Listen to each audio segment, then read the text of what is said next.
out. The quiz that's coming up next is about what? The average boat is between 35 to 40 foot, and they are capable of speeds with totally stock production engines of between 60 to 70 miles an hour. And they're very fancy interiors. They're the type of boat that are purchased by people that normally would drive a Maserati or Ferrari. Special. Yes. About the public, will they really have a chance to see much of this? Yes, in fact, Mayor Feinstein has set up that we'll have a parade down Market Street. They'll see the boats on the trailers. The boats will be in storage for a day or two at Treasure Island, Navy base, and then they'll be an in-water parade down the Barbary Coast past Fisherman's Wharf, and then they'll be in slips at the St. Francis Yacht Club.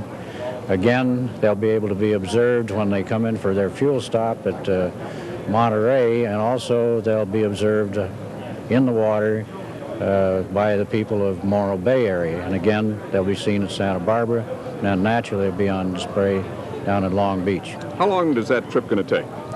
Well, presently, I hold the record of 7 hours and 3 minutes, but that was done with a race boat. So I anticipate that their running time will be in the 8, 9, 10-hour range. You going to be in one of those boats? Well, I've been requested. I don't know how I'm going to work this because I've been requested by 3 different companies, so I think what we'll end up doing will be a drawing to see what boat I will drive. Well, you're going to be there, all right. I plan on it. Being in charge of it, I should stay out of the boats, but I love to run in boats. Thank you. Okay, let me get a few. The information discussed on KY's financial market coverage is believed to be from reliable sources. However, no responsibility is assumed for inaccuracies. No statements made on these broadcasts during either the scheduled programming or the commercial announcements are to be construed as recommendations on specific securities issues or the general market.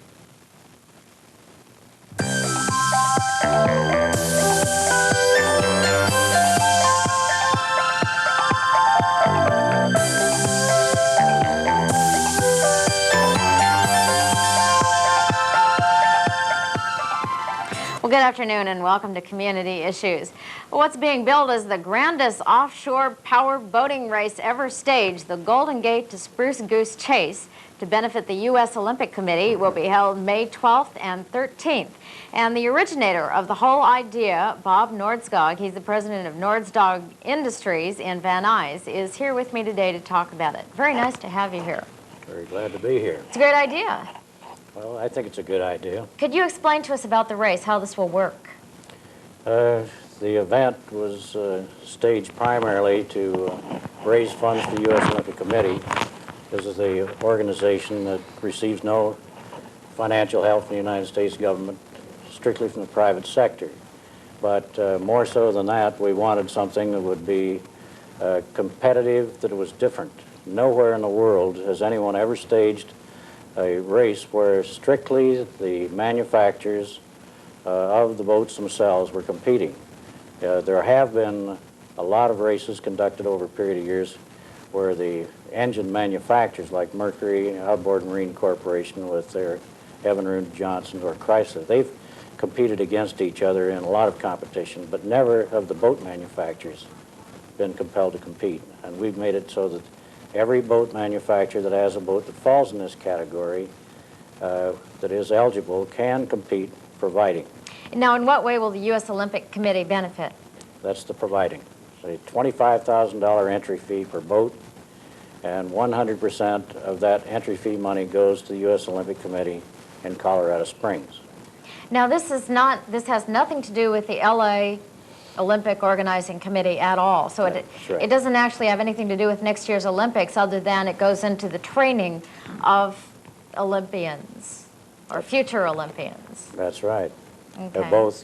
Both the present, in other words, the U.S. Olympic Committee have been involved as an organization now for several years, but progressively their needs become greater and the demand becomes greater for top quality training facilities, medical facilities. This is all located in Colorado Springs, Colorado. Mm-hmm. And the money that comes to that organization is from the private sector, businesses primarily, a lot of private individuals, that get involved in contributions, but because they're not the romantic part, like the games themselves, they have a very difficult time getting funds. So I felt that this would be a very needy cause, and one reason why I organized it the way I did. Well, you'll have 10 boats racing, so you could possibly raise $250,000, which would be very helpful to them. Well, they seem to be happy about it. We have a tape which explains what you're doing and goes into some of the intricacies involved in putting together an event like this. Let's take a look at that tape right now. I'm here with Bob Nordskog.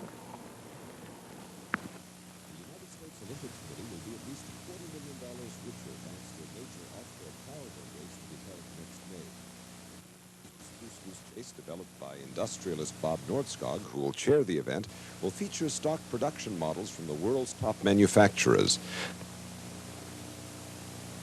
The USOC has a continuing need for funds to find, develop, and train our world-class athletes. Each manufacturer has paid an entry fee of $25,000 to participate.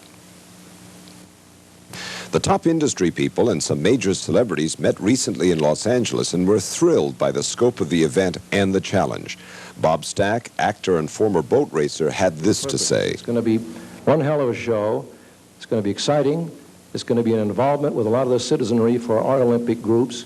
It's going to make a lot of money for the Olympics, and I'm very proud to be a part of it. Thank you very much. The race will feature boats 30 to 40 feet in length, capable of doing 65 miles per hour. In the 2 days, they will leave San Francisco and touch Monterey, Morro Bay, Santa Barbara, and end up at the Spruce Goose in Long Beach. Each manufacturer was proud of their involvement. Well, I think it's fantastic. We're competing. We're competing in a little bit different fashion than we have in the offshore races, but there's a cause here. We're showing our product.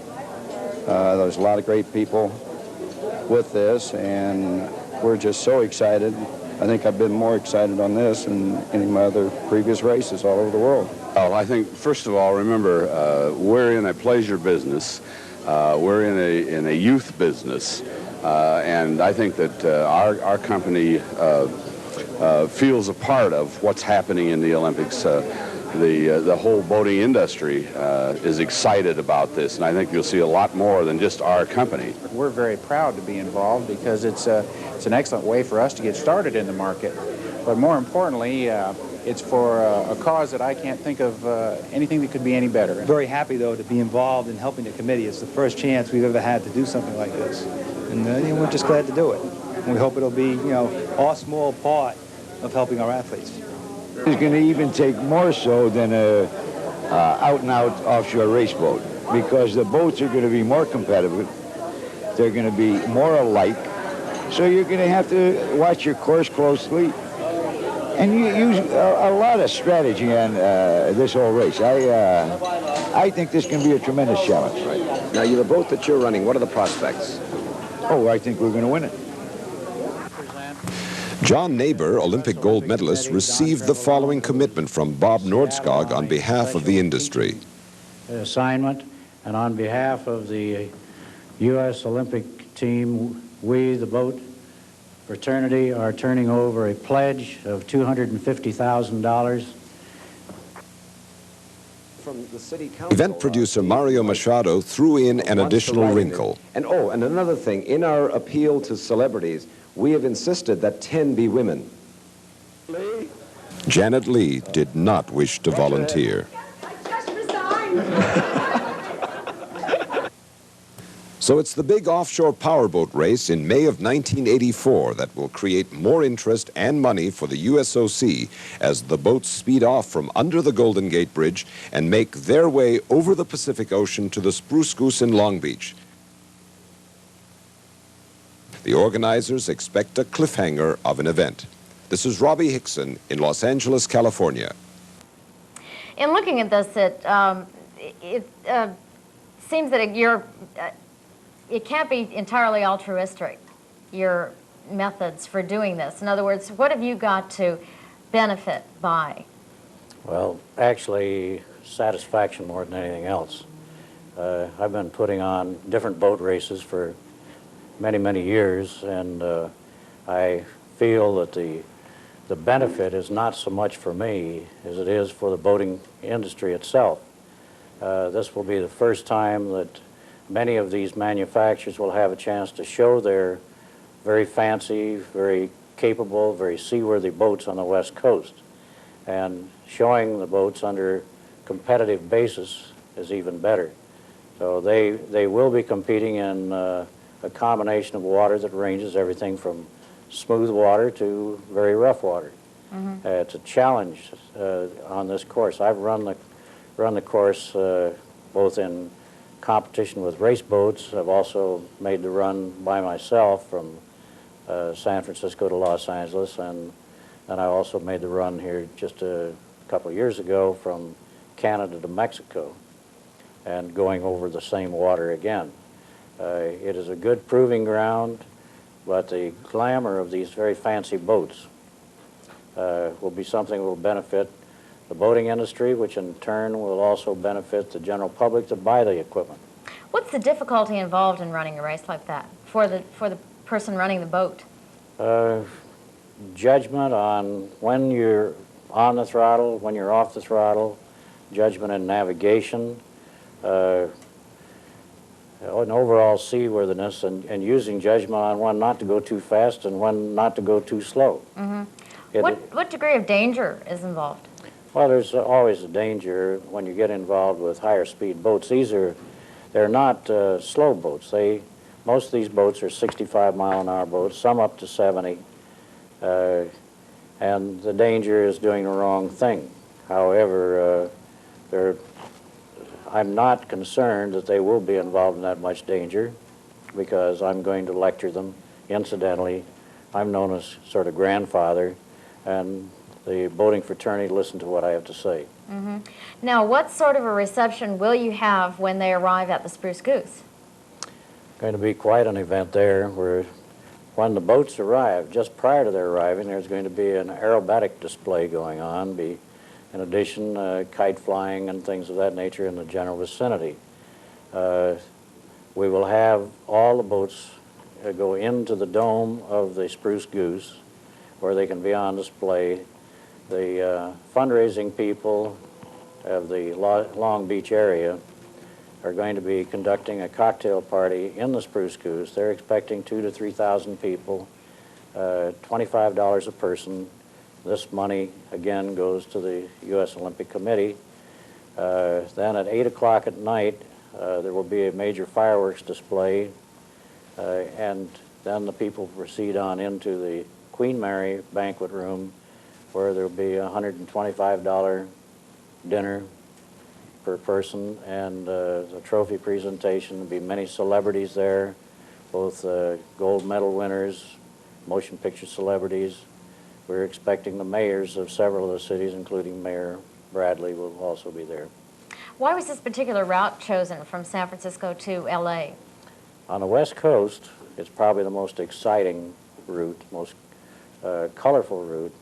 What with our coastline that varies so tremendously to give the advantages of all kinds of varying water, varying conditions. In fact, there's some relatively long stretches that the boats will go where there's no civilization at all. Stretches of maybe 50 miles at a crack, no seaports to go into if they have any troubles. It's just an exciting area to run. How large will the crew be on each boat? A minimum of 2 people per boat, that's required, and a maximum of 4 people per boat. What about support? A support crew, will there be someone going along with them, or any type of support? Referring to support, when the boats arrive in either Monterey, Morro Bay, or Santa Barbara, if they have mechanical problems, there will be equipment available that will be transported on land to be of assistance. And a somewhat unique thing, I'm glad you asked this, because this will be the first offshore powerboat race that I've ever known of anywhere in the world where a chase race boat will be following up from the rear with mechanical parts and top technicians, that if anyone has a mechanical problem, this very fancy, very fast, 100-mile-an-hour race boat can get to them in a hurry if they are thrown from a boat or have any physical injuries or mechanical problems. We'll have them covered. Do you think the times will be really close? Yes, I think they will. Number one, the boats are fairly well evenly matched. All of the boats will have the identical engines. This was one of the things that I insisted on. I wanted no one to have an advantage with a special higher power engine than anyone else. So all the engines have been prepared by a company called Mercury. The engines have all been inspected to make sure that they're exactly the same. All right. We're out of time, but we can mention once again the date. The race will begin May 12th, which is, did you say Saturday? Saturday, San Francisco. And end on Sunday, May 13th, which will be Mother's Day, and it'll be San Francisco to the Spruce Goose. It's called the Golden Gate to Spruce Goose Chase. And thanks for being with me, Bob Nordskog. Nice having you. Thank you.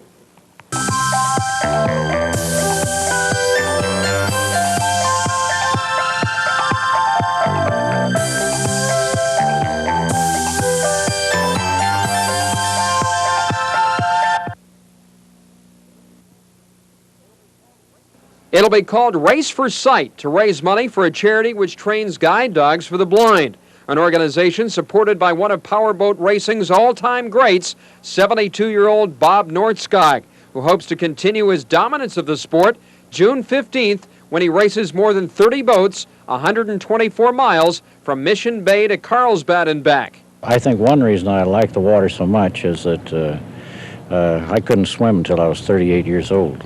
I was scared to death of the water, absolutely petrified. When I finally conquered that fear, then I fell in love with the water, and I've taken on as many challenges as I can. What's the key to your success? Mental concentration, absolutely. I mean, you have to learn the techniques of handling a boat. You have to be able to know the water and study the water. You have to have good equipment, but you also have to have a determination that you're going to do as well as you can do, and don't back down from that goal. So on June 15th, we'll see if Bob Nordskog can continue his dominance of offshore racing. Richard Saxton, 10 News at the Hydelandia.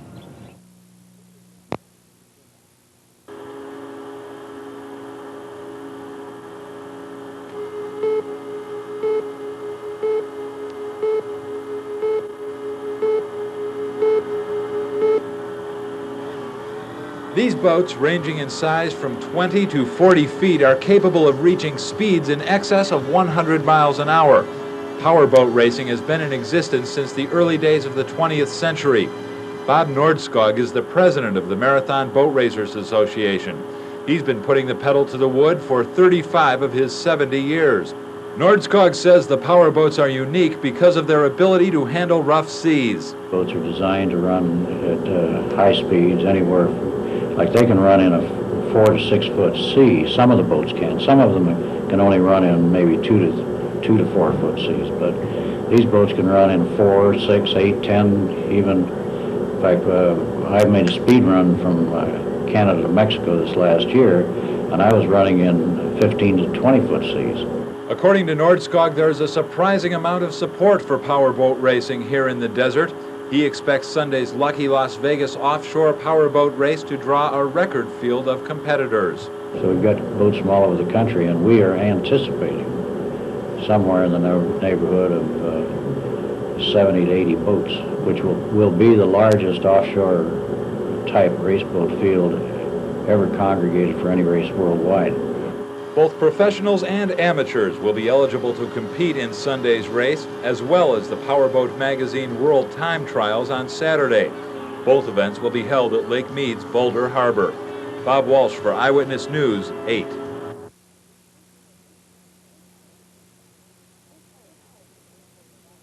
In powerboat racing circles, Bob Nordskog is king, a man who began his career over 48 years ago. Now, Bob wasn't content just racing boats, so he proceeded to design and manufacture equipment that would make racing faster and, most importantly, safer. At the age of 70, Nordskog's accomplishments can fill a book, but as you're about to see, he's not going to retire until he sets every record and writes several more chapters.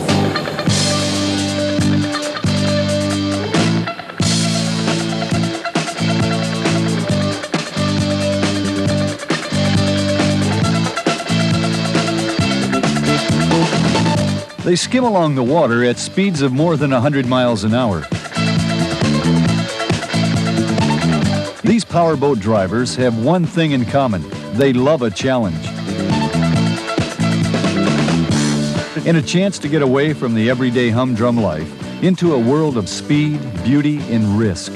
One of the best-known racers, Bob Nordskog, past 70, he's still going strong as a businessman, industrialist, publisher of Powerboat magazine, and of course, award-winning racer. As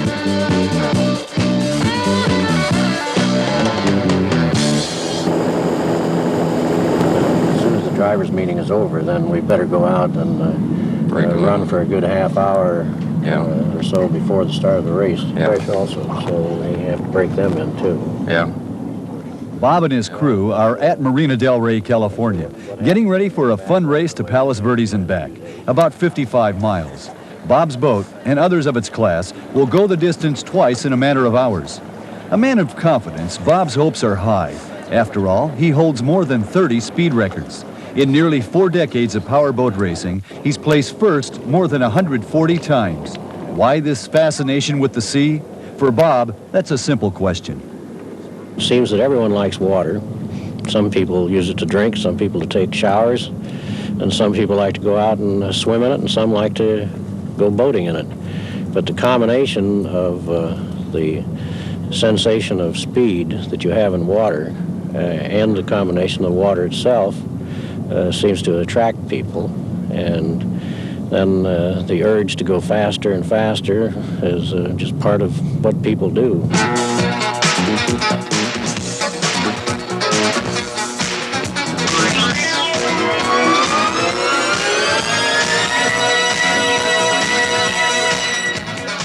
This fun run has attracted other powerboat racing buffs in a variety of classes.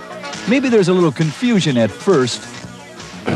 Okay, so what class will we be in with the single outboard? How much fuel are you carrying? About 70 gallons.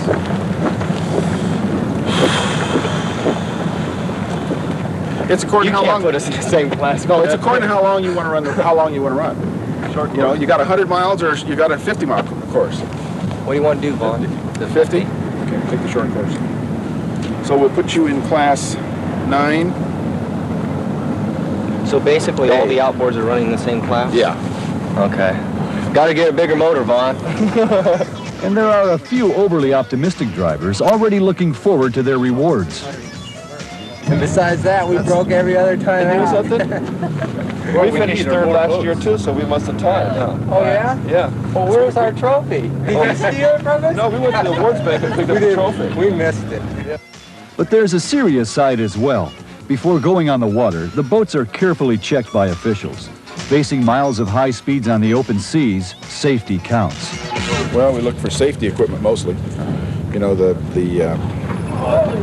helmets and life jackets and kill switches, bilges inside, and make sure the bilges are running, make sure the radios work, and then to make sure the boat is the class it's supposed to be in.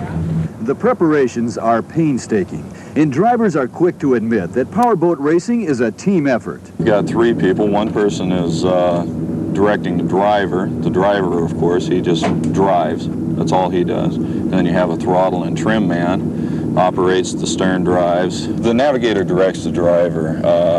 The navigator will have the course plotted in front of them. They just keep the driver on course. The course, the club class, will be 2 laps. You'll be traveling approximately 55 miles. The open class is 4 laps, approximately 110 miles. A little later, drivers get together for last-minute instructions and words of caution. Be very careful of each other. There's no such thing as being so important that you have to cut a person off. And if you see somebody in the water, if you see a boat in distress, make sure that the occupants are okay before you go on. Again, we want to keep our safety record, which helps us a great deal in many regards, but most of all, it keeps our reputation clean. Bob's reputation is important. After all, he still holds a Model T automobile speed record set decades ago with a car he built himself, 125 miles an hour on a dry lake. And there were other memorable moments, like the one back in 1978 when he set 6 speed records in just 1 day. Actually, Bob's wife Ellie says powerboat racing is his idea of a tamer sport. Then his